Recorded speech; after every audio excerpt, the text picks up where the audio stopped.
Hi,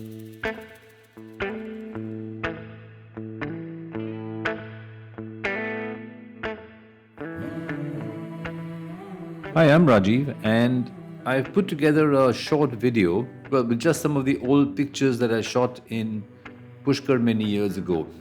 I dislike Pushkar. It's one of the more horrible tourist places in India.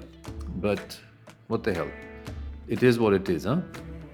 And so the images are in, let's say, I put them into a few categories, if you want to call them that.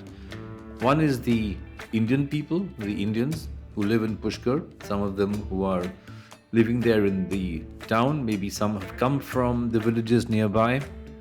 And some images are of the Westerners. Some of the Westerners visit Pushkar to see the camel fair.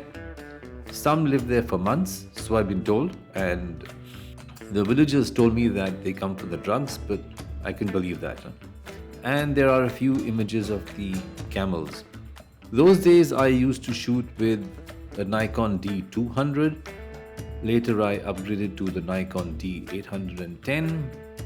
And nowadays I shoot or I photograph with the Fujifilm. So I own two Fujifilm cameras, the Fujifilm X-T4 and the Fujifilm X100V or X100V. So I hope you enjoy this short video, which is just a collection of images